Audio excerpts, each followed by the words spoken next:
Bonjour à toutes et à tous et bienvenue dans ce nouvel épisode du podcast de la MSA Porte de Bretagne. Je suis Amandine, votre reportrice, et aujourd'hui nous allons parler d'un sujet un petit peu méconnu, c'est la prévention de la désinsertion professionnelle. Pour en discuter, je suis avec Hélène Ledoux, qui est responsable adjointe du service Action sanitaire et sociale de la MSA Porte de Bretagne.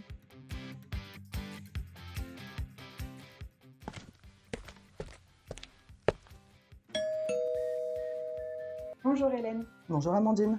Avant d'entrer dans le vif du sujet, pouvez-vous vous présenter en quelques mots ?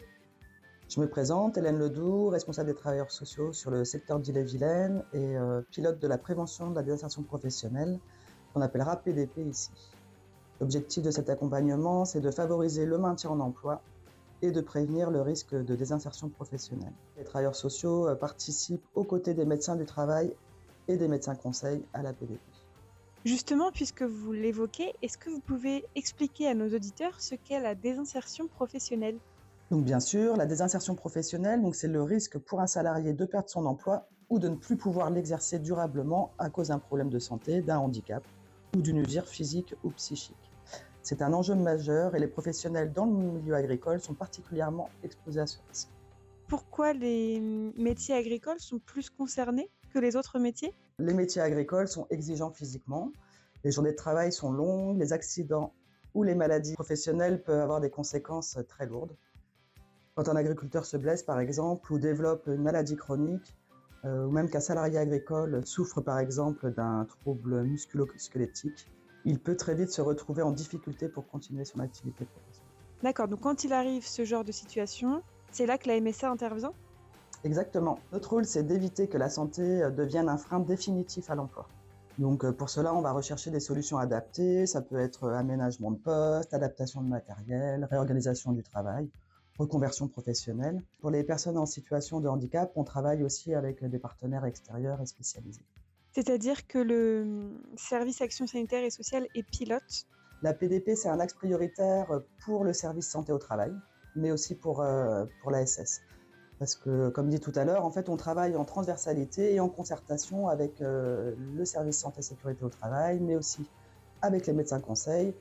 On a tous un objectif commun, c'est de permettre aux personnes de rester en emploi ou de retrouver un poste compatible avec leur état de santé. Est-ce que vous pouvez nous donner un exemple concret ?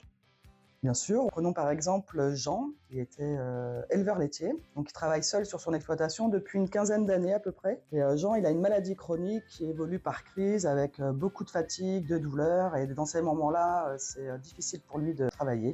Jean, en plus, il a une reconnaissance de sa situation de handicap, ce qu'on appelle la reconnaissance de travailleur handicapé. Il a rencontré un conseiller en prévention et le médecin du travail. Il a eu une préconisation d'aménagement de son poste de travail.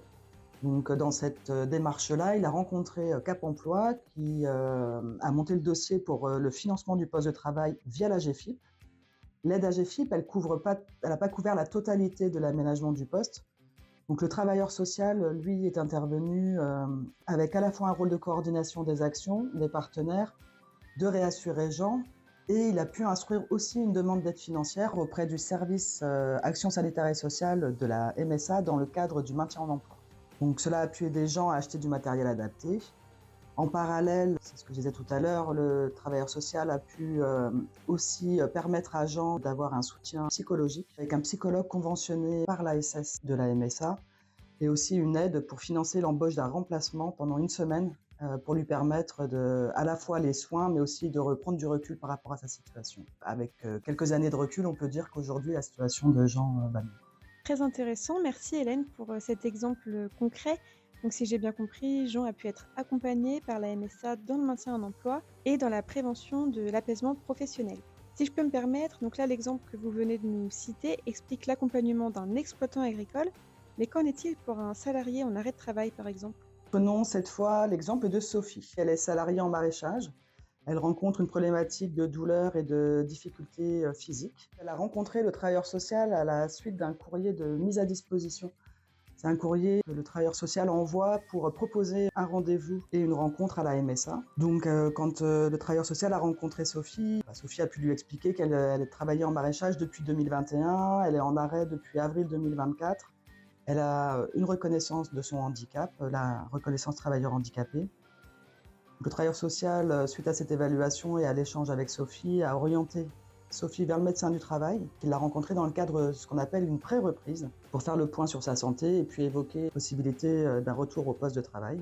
Les exigences du poste et l'état de santé de Sophie n'étaient pas compatibles avec l'activité professionnelle qu'elle avait. Sophie a dû revoir et penser un nouveau projet professionnel plus en adéquation avec ses capacités fonctionnelles. Donc là, le travailleur social a présenté en commission pluriprofessionnelle opérationnelle, qu'on appelle CPO, la situation de Sophie. Donc dans cette commission siègent médecins du travail, médecins conseils, travailleurs sociaux, infirmières santé au travail. Au vu de la situation de Sophie, il a été proposé à Sophie de faire une action de remobilisation pendant l'arrêt de travail qui s'appelle l'ARPIGE. Pendant cette ARPIGE qui dure 9 semaines, elle a pu travailler avec la formatrice sur son projet professionnel, ses compétences, son CV, ses envies aussi, c'est important, et elle a pu faire un stage pour confirmer son projet. Et aujourd'hui, Sophie, elle a retrouvé un emploi dans une autre structure, elle est dans une école maternelle auprès d'enfants. Merci Hélène pour ces deux exemples très parlants. Est-ce qu'il existe des démarches ou des dispositifs pour lutter contre la désinsertion professionnelle ?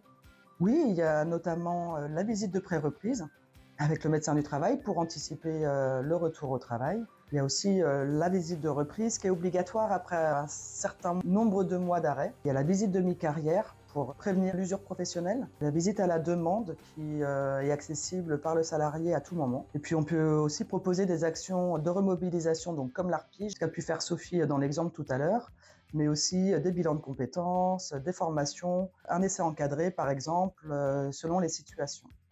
Merci Hélène. Donc si je résume, la MSA intervient à toutes les étapes, c'est-à-dire avant, pendant, mais aussi après un arrêt de travail, afin d'éviter que la santé ne devienne un frein à l'emploi. En effet, c'est complètement l'idée. C'est de ne laisser personne seul face à ces difficultés. Et puis comme on a pu le voir, chaque situation est unique. Et notre rôle, c'est d'apporter des solutions personnalisées et adaptées à un moment à la situation de la personne qu'on accompagne.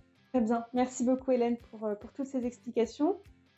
Chères auditrices et auditeurs, si vous avez besoin d'informations complémentaires, rendez-vous sur le site internet de la MSA Porte de Bretagne. Je vous remercie de nous avoir écoutés et on vous donne rendez-vous dans 2 semaines pour un nouvel épisode. Plus d'informations sont toujours disponibles sur le site internet portedebretagne.msa.fr ou bien sur la page LinkedIn MSA Porte de Bretagne. À très vite!